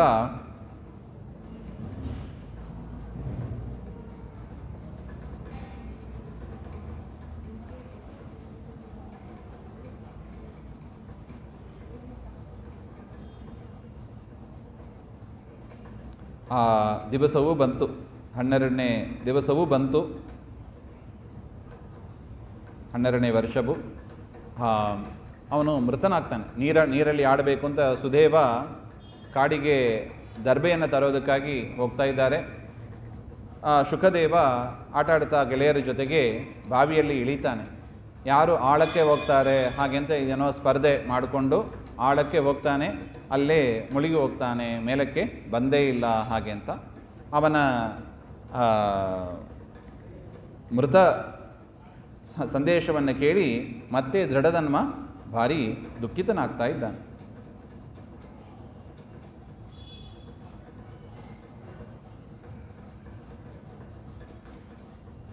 ನಪಪೌ ಭುಭುಜೇನೈವ ಪುತ್ರಪುತ್ರೇ ಇತಿ ಬ್ರುವನ್ ಏವಂ ವಿಲಪತತ್ತಸ್ಯ ಮಾಸೋಯೋ ವಿಗತಸ್ತದಾ ಹಾಗೆ ಅಂತ. ಮಗನ ಶವವನ್ನು ತೊಡೆ ಮೇಲೆ ಇಟ್ಟುಕೊಂಡು ಆ ಸುದೇವ ಮತ್ತು ಗೌತಮಿ ಇಬ್ಬರೂ ಕೂಡ ಅಳ್ತಾ ಅಳ್ತಾ ಇದ್ದಾರೆ. ಎಷ್ಟು ಜನ ಬಂದು ಸಾಂತ್ವನ ಮಾಡಿದರೂ ಕೂಡ ಅವರಿಗೆ ಸಮಾಧಾನನೇ ಆಗ್ತಾ ಇಲ್ಲ. ಆ ಸಂದರ್ಭದಲ್ಲಿ ಜೋರಾಗಿ ಮೋಡಗಳು ಸೇರಿ ಮಳೆ ಬರೋಕ್ಕೆ ಶುರುವಾಯಿತು. ಜೋರಾಗಿ ಮಳೆ ಬರ್ತಾ ಇದೆ.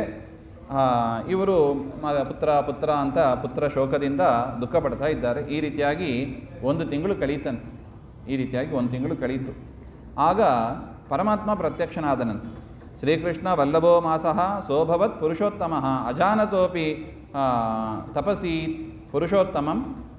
ಪುರುಷೋತ್ತಮ ಸೇವನಂ. ನೋಡಿ, ಅವರಿಗೆ ಗೊತ್ತಿಲ್ಲದೆ ಆ 1 ಮಾಸ ಅದು ಅಧಿಕ ಮಾಸವಾಗಿತ್ತಂತೆ.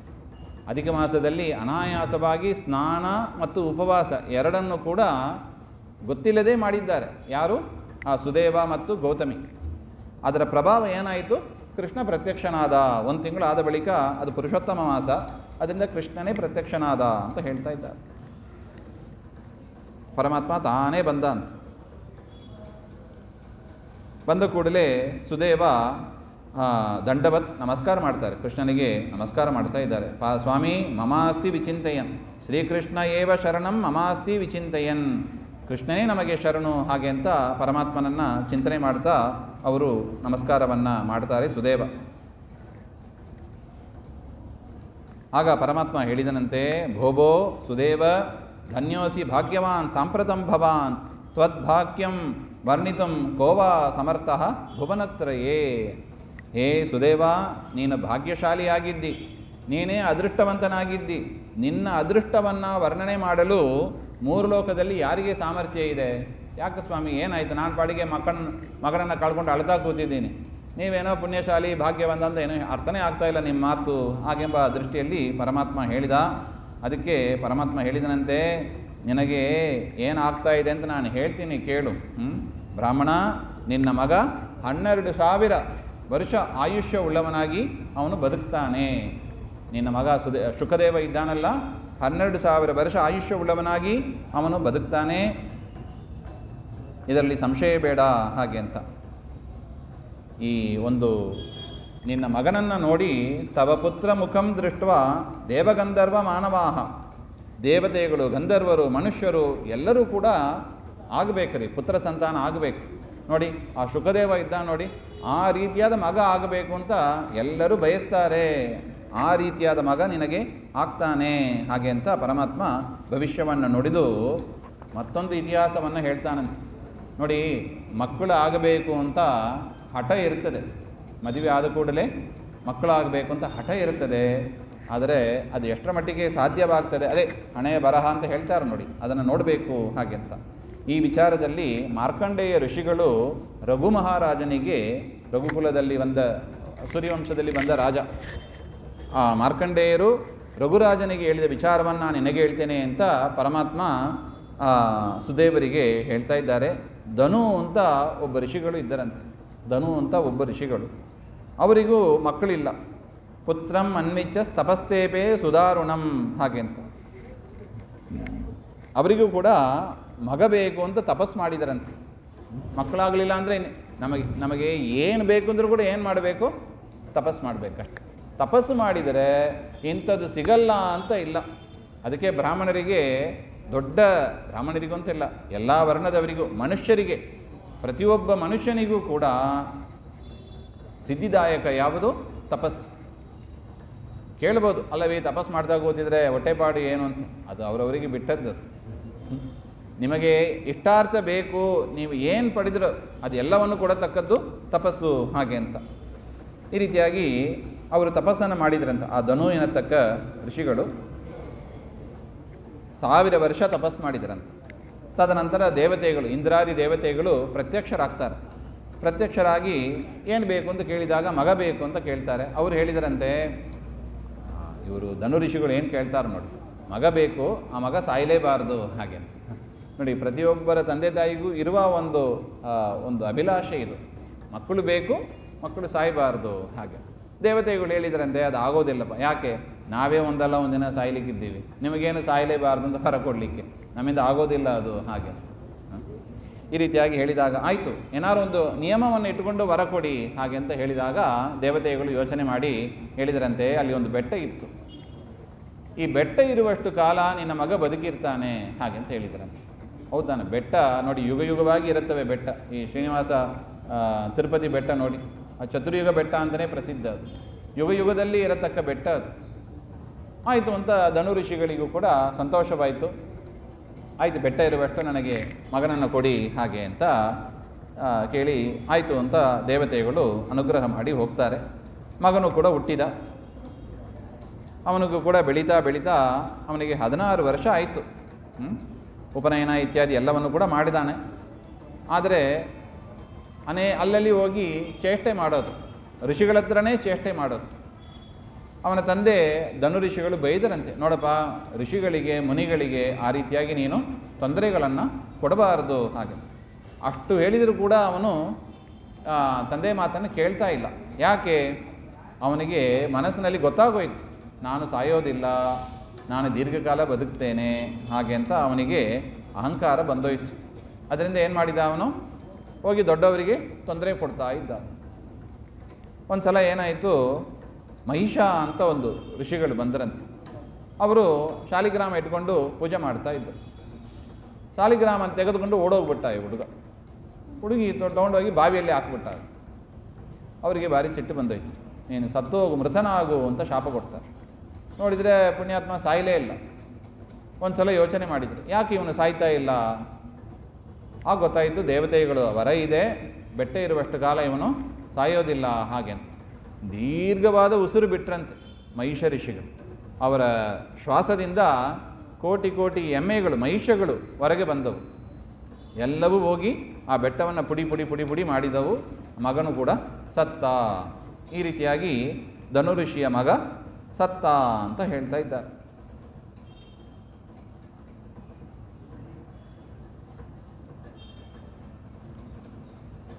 ಅವರಿಗೆ ಆ ಧನು ಶರ್ಮನಿಗೆ ಭಾರಿ ದುಃಖ ಆಯಿತು.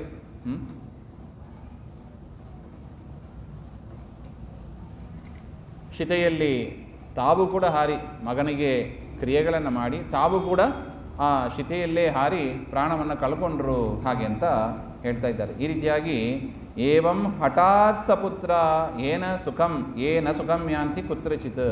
ಹಠ ಮಾಡಿ ನಾವು ಏನೇ ಪಡೆದರೂ ಕೂಡ ಅದೇನಾಗೋದಿಲ್ಲ, ಅದು ನಮಗೆ ಸುಖಕಾರಿ ಆಗೋದಿಲ್ಲ. ನೋಡಿ, ಇದು ಪರಮಾತ್ಮ ಸುದೇವನಿಗೆ ಹೇಳುವ ಮಾತು.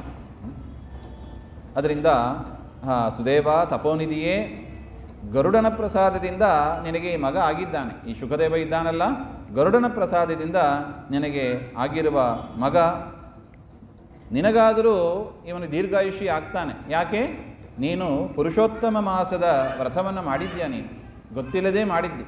ಅಧಿಕ ಮಾಸ ಬಂದಾಗ ಸ್ನಾನ ಉಪವಾಸ ಭಾರಿ ವಿಶಿಷ್ಟವಾದದ್ದು, ಅಂಥದ್ದನ್ನು ಆಚರಣೆ ಮಾಡಿದ್ಯಾ ನೀನು. ಅದರಿಂದ ನಿನಗೆ ದೀರ್ಘಾಯುಷಿಯಾದ ಮಗ ನಿನಗೆ ಸಿಗ್ತಾನೆ. ಅದರಿಂದ ನಿನಗೆ 12,000 ವರ್ಷ ಆಯುಷ್ಯ ಇರತಕ್ಕ ಮಗನನ್ನು ಕೊಟ್ಟಿದ್ದೇನೆ ಹಾಗೆ ಅಂತ. ಅದರಿಂದ ಸುಖವಾಗಿ ಇರು, ಎಲ್ಲ ಸುಖವನ್ನು ಅನುಭವಿಸು. ತದನಂತರ ನೀನು ತತಸ್ತ್ವಂ ಬ್ರಹ್ಮಣೋ ಲೋಕಂ ಗತ್ವಾ ತತ್ರ ಮಹತ್ಸುಖಂ ಅಂತ ಪರಮಾತ್ಮ ಹೇಳ್ತಾನೆ. ಈ ವ್ರತದ ಪ್ರಭಾವದಿಂದ ನೀನು ಮುಂದೆ ಬ್ರಹ್ಮಲೋಕಕ್ಕೆ ಹೋಗ್ತೀಯ, ಸತ್ಯಲೋಕಕ್ಕೆ ಹೋಗ್ತೀಯ. ನೀನು ಅಲ್ಲಿ ಇನ್ನಷ್ಟು ಸುಖವನ್ನು ನೀನು ಅನುಭವಿಸ್ತೀಯ ಹಾಗೆ ಅಂತ. ದೇವತೆಗಳ ಪ್ರಕಾರ 1000 ವರ್ಷ ಅಲ್ಲಿ ಭೋಗವನ್ನು ಅನುಭವಿಸಿ ಮತ್ತೆ ನೀನು ಭೂಮಿಗೆ ಬರ್ತೀಯ. ಆಗ ನೀನು ಭೂಮಿಯಲ್ಲಿ ಚಕ್ರವರ್ತಿಯಾಗಿ ಇರ್ತಿ. ಚಕ್ರವರ್ತಿ ಅಂದರೆ ಏನು? ಇಡೀ ಭೂಮಂಡಲದ ಆಧಿಪತ್ಯ, ಸಣ್ಣ ಸಣ್ಣ ರಾಜ್ಯ ಅಲ್ಲ, ಎಂಟೈರ್ ಭೂಮಿ, ಅದನ್ನು ಆಧಿಪತ್ಯವನ್ನು ಚಕ್ರವರ್ತಿ ಎಂದು ಕರೀತಾರೆ. ಇಡೀ ಭೂಮಂಡಲಕ್ಕೆ ಚಕ್ರವರ್ತಿಯಾಗಿ ಆಗ ನೀನು ದೃಢಧನ್ವ ಎನ್ನುವ ಹೆಸರಿನಿಂದ ನೀನು ಹುಟ್ಟುತ್ತೀಯ ಅಂತ ಪರಮಾತ್ಮ ಆಗಲೇ ಭವಿಷ್ಯವನ್ನು ಹೇಳಿದ್ದು. ಆ ಸಂದರ್ಭದಲ್ಲಿ 10,000 ವರ್ಷ ನೀನು ರಾಜನಾಗಿದ್ದು ಭೂಮಿಯನ್ನು ಪರಿಪಾಲನೆ ಮಾಡ್ತೀಯಾ ಹಾಗೆ ಅಂತ. ಇಂದ್ರನಿಗಿಂತ ಅಧಿಕವಾದ ಐಶ್ವರ್ಯ ಎಲ್ಲವೂ ಕೂಡ ನಿನಗೆ ಸಿಗ್ತದೆ. ಈ ಗೌತಮಿ ಯಾರಿದ್ದಾಳೆ ನಿನ್ನ ಮಡದಿ, ಅವಳೇ ನಿನ್ನ ಪಟ್ಟಧರಿಸಿ ಆಗ್ತಾಳೆ ಹಾಗೆ ಅಂತ. ಗುಣಸುಂದರಿ ಅಂತ ಅವಳಿಗೆ ಆ ಸಂದರ್ಭದಲ್ಲಿ ಹೆಸರು ಬರ್ತದೆ. ನಿನಗೆ 4 ಜನ ಮಕ್ಕಳು ಹುಟ್ಟುತ್ತಾರೆ. ರಾಜನೀತಿ ವಿಶಾರದಾಹ ಅಂತ ಹೇಳ್ತಾರೆ. ಒಳ್ಳೆ ರಾಜನೀತಿ ಅರಿತವರಾದ 4 ಜನ ಮಕ್ಕಳು ನಿನಗೆ ಮಕ್ಕಳಾಗಿ ಹುಟ್ಟುತ್ತಾ ಇದ್ದಾರೆ. ಅದರಿಂದ ದೇವತೆಗಳಿಗೂ ಅಸುರರಿಗೂ ಸಿಗದೇ ಇರತಕ್ಕ ಅದ್ಭುತವಾದ ಆ ಲೋಕದ ಭೋಗ, ಆ ಭೋಗವನ್ನು ನೀನು ಅನುಭವಿಸು ಹಾಗೆ ಅಂತ. ಆ ಸಂದರ್ಭದಲ್ಲಿ ಏನಾಗ್ತದೆ? ಕೃತಾರ್ಥೋಹಂ ದಿಗಪೀಠೆ ಇತ್ಯಜ್ಞಾನ ವಿಮೋಹಿತಃ ಅತಿ ದುಸ್ತರ ಸಂಸಾರ ವಿಷಯಾಕೃಷ್ಟ ಮಾನಸಃ. ನಿನಗೆ ಏನು ಮನಸ್ಸಿನಲ್ಲಿ ಅಭಿಪ್ರಾಯ ಬರ್ತದೆ ಅಂದರೆ ಎಷ್ಟು ಭೋಗಭಾಗ್ಯಗಳನ್ನ ನಾನು ಅನುಭವಿಸ್ತಾ ಇದ್ದೇನೆ ಹಾಗೆಂಬ ಒಂದು ಅಭಿಪ್ರಾಯ ಬರ್ತದೆ. ಭೋಗಭಾಗ್ಯದಲ್ಲೇ ನೀನು ಮುಳುಗಿರ್ತೀಯ. ಆಗ ನೀನು ಯದಾ ವಿಸ್ಮರಸೆ ವಿಷ್ಣುಂ ಸಂಸಾರಾರ್ಣವ ತಾರಕಂ, ನೀನು ವಿಷ್ಣುವನ್ನು ಮರೆತಿರ್ತೀಯ. ಭೋಗ ಸಾಮಗ್ರಿಗಳಲ್ಲಿ ನೀನು ಪರಮಾತ್ಮನನ್ನು ಮರೆತಿರ್ತೀಯ. ಆಗ ಈ ನಿನ್ನ ಮಗ ಇದ್ದಾನಲ್ಲ, ಈ ಶುಕದೇವ, 12,000 ವರ್ಷ ಆಯುಷ್ಯ ಅಂತ ಏನು ನಾವು ಶುಕದೇವ ಅಂತ ನೋಡ್ತಾ ಇದ್ದೀವಿ, ಆ ಮಗನೇ ಒಂದು ಗಿಣಿಯ ರೂಪದಲ್ಲಿ ಬಂದು ನಿನಗೆ ಎಚ್ಚರವನ್ನು ನೀಡ್ತಾ ಇದ್ದಾನೆ. ಒಂದು ಅಶ್ವತ್ಥ ಮರ, ಆಲದ ಮರದಲ್ಲಿ ನಿನಗೆ ವೈರಾಗ್ಯವನ್ನು ಉಂಟು ಮಾಡತಕ್ಕ ಶ್ಲೋಕಗಳನ್ನು ಮತ್ತೆ ಮತ್ತೆ ನಿನ್ನ ಮುಂದೆ ಹಾಡಿ ನಿನಗೆ ಸ್ಮರಣೆ ಬರುವಂತೆ ಮಾಡ್ತಾನೆ. ಹಾಗೆಂತ ತದನಂತರ ಆ ಶುಕ ಗಿಣಿಯ ಮಾತನ್ನು ಕೇಳಿ ನಿನ್ನ ಮನೆಗೆ ಹೋಗ್ತಿ. ಆಗ ವಾಲ್ಮೀಕಿ ಋಷಿಗಳು ಬಂದು ನಿನಗೆ ತತ್ವಜ್ಞಾನವನ್ನು ಉಪದೇಶವನ್ನು ಮಾಡ್ತಾ ಇದ್ದಾರೆ. ತದನಂತರ ತಪಸ್ಸನ್ನು ಮಾಡಿ ನೀನು ಪರಮಾತ್ಮನ ಪಾದವನ್ನು ಸೇರುವಿ ಹಾಗೆ ಅಂತ. ಅದರಿಂದ ತದನಂತರ ನೀನು ನಿನ್ನ ಮಡದಿ ಆ ಗೌತಮಿ ಇಬ್ಬರೂ ಕೂಡ ಮೋಕ್ಷವನ್ನು ಹೊಂದಿದ್ದೀರಾ ಅಂತ ಇಷ್ಟು ಪರಮಾತ್ಮ ಆ ಸುದೇವನ ಮುಂದೆ ಹೇಳಿದ ಕೂಡಲೇ ಆ ಮಗು, ಮೃತನಾದ ಮಗು ಎದ್ದು ಕೂತನಂತೆ. ಮಗನೂ ಎದ್ದು ಕೂತ. ಇದು ನೋಡಿ ಅವರಿಗೆ ಭಾರಿ ಸಂತೋಷ ಆಯಿತು. ದೇವತೆಗಳು ಕೂಡ ಪುಷ್ಪವೃಷ್ಟಿಯನ್ನು ಮಾಡಿದರು ಹಾಗೆ ಅಂತ ಹೇಳ್ತಾ ಇದ್ದಾರೆ. ಶುಕದೇವನು ಕೂಡ ಪರಮಾತ್ಮನಿಗೂ ತಂದೆ ತಾಯಿಯರಿಗೂ ಕೂಡ ನಮಸ್ಕಾರವನ್ನು ಮಾಡ್ತಾ ಇದ್ದಾನೆ.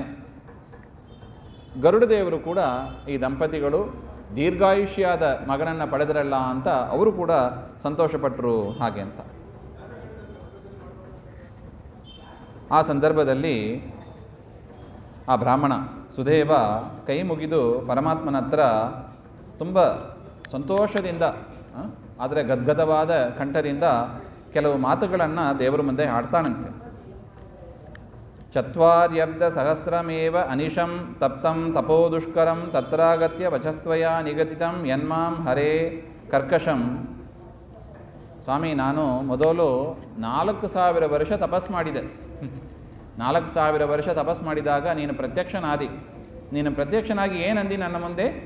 ನಿನಗೆ ಮಕ್ಕಳು ಆಗೋದಿಲ್ಲ, ಈ ಜನ್ಮದಲ್ಲೆಲ್ಲ 7 ಜನ್ಮದಲ್ಲೂ ಮಕ್ಕಳು ಆಗೋದಿಲ್ಲ ಅಂತ ಹೇಳಿದಿ. ಈಗ ನಾನು ಏನು ತಪಸ್ಸು ಏನು ಮಾಡಿಲ್ಲ. ನಾನು ಬಾಡಿಗೆ ಸತ್ತ ಮಗನನ್ನು ತೊಡೆ ಮೇಲೆ ಇಟ್ಕೊಂಡು ಅಳ್ತಾ ಕೂತಿದ್ದೆ 1 ತಿಂಗಳು. ಆದರೆ ಅಷ್ಟು ಕಠೋರವಾಗಿ ಮಾತನಾಡಿದವ ನೀನು ಈಗ ನನ್ನ ಮಗನನ್ನು, ಸತ್ತೋದ ನನ್ನ ಮಗನನ್ನು ಬದುಕಿಸೋದಕ್ಕೆ ಏನು ಕಾರಣ ಅಂತ ಕೇಳ್ತಾರೆ. ಏವತ್ಸಾಧ್ಯ ವಿಲೋಕಿತಂ ತವಸುತೋ ನೈವಾಸ್ತಿ ತದ್ವಾಕ್ಯಂ ವ್ಯತಿಲಂಘ್ಯ ಮೇ ಮೃತಸುತೋತ್ಥಾನೇ ಚ ಹೇತುಂವದ. ಯಾವ ಕಾರಣದಿಂದ ನನ್ನ ಮಗನನ್ನು ಬದುಕುವಂತೆ ಮಾಡಿದಿ ಹಾಗೆ ಅಂತ ಆ ವಿಚಾರವನ್ನು ನನಗೆ ತಿಳಿಸಬೇಕು ಅಂತ ಆ ಸುದೇವ ಬ್ರಾಹ್ಮಣ ಪರಮಾತ್ಮನಲ್ಲೇ ಪ್ರಾರ್ಥನೆ ಮಾಡ್ತಾ ಇದ್ದಾನೆ. ಅದಕ್ಕೆ ಪರಮಾತ್ಮ ಏನು ಉತ್ತರ ಕೊಟ್ಟ ಎಂಬುದನ್ನು ನಾಳೆ ಮಂಗಳ ಇರುತ್ತದೆ. ಮಂಗಳದಲ್ಲಿ ಈ ವಿಚಾರವನ್ನು ಮುಂದುವರಿಸೋಣ ಅಂತ ಹೇಳ್ತಾ, ಎಸ್ ಸರ್ವಗುಣ ಸಂಪೂರ್ಣ ಸರ್ವದೋಷ ವಿವರ್ಜಿತ ಪ್ರಿಯತಾಂ ಪ್ರೀತೇವಾಲಂ ವಿಷ್ಣುರ್ಮೇ ಪರಮಸುಹೃತ್ ಶ್ರೀಮಧ್ವಾಂತರ್ಗತ ಶ್ರೀಕೃಷ್ಣಾರ್ಪಣಮಸ್ತು. ಶ್ರೀ ಹರೇ ನಮಃ.